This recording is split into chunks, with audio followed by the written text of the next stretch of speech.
Shalom, welcome back to my channel YouTube. Di kesempatan kali ini kita akan belajar tentang seorang pemimpin Kristen yang kembali membentuk dan mengarahkan gereja.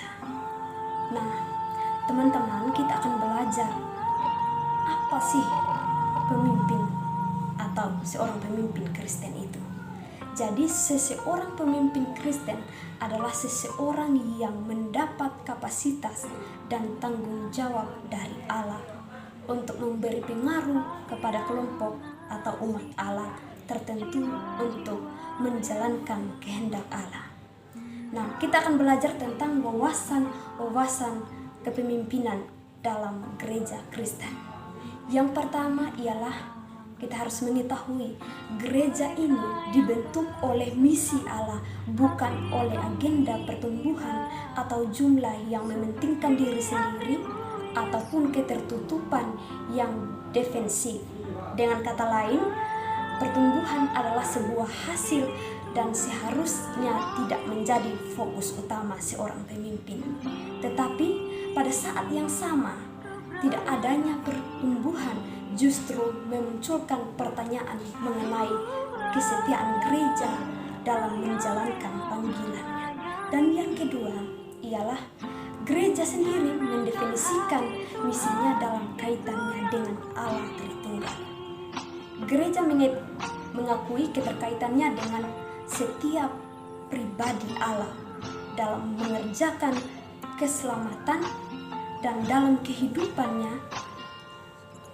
Setiap gereja merangkul persekutuan yang ada dan keragaman yang diekspresikan dalam keutuhan. Nah, pelayanan misi tidak dapat diprivatisasi atau diindividualisasi. Nah, yang ketiga, gereja sendiri menetapkan hubungan yang tidak dapat dipisahkan antara ibadah dan kesaksian. Pujian yang gereja panjatkan kepada Allah yaitu menghasilkan proklamasi dan komunikasi Injil kepada dunia. Dalam Mazmur pasal 96 ayat 1 hingga ayatnya yang kedua berbicara tentang nyanyikanlah nyanyian baru bagi Tuhan. Menyanyilah bagi Tuhan, hai segenap bumi. Menyanyilah bagi Tuhan, pujilah namanya. Kabarkanlah keselamatan yang daripadanya dari hari ke hari. Ceritakanlah kemuliaannya di antara bangsa-bangsa dan perbuatan-perbuatannya yang ajaib di antara segala bangsa. Katakanlah di antara bangsa-bangsa, Tuhan itu Raja. Dan yang keempat ialah gereja mengakui kekayaan dan keberagaman ciptaan Allah. Seiring keterlibatannya dengan mosaik budaya dan rangkaian interaksi budaya yang senantiasa berubah dengan cepat, gereja menyadari bahwa ia pada dirinya harus memperlihatkan keberagaman dan perdamaian. Dan yang kelima, yang kita harus ketahui ialah gereja ditantang untuk mengambil perkataan inkarnasional dengan memakai teladan pelayanan Yesus dan pergumulan gereja dalam perjanjian baru untuk mengaitkan Injil baik untuk orang Yahudi ataupun orang non-Yahudi.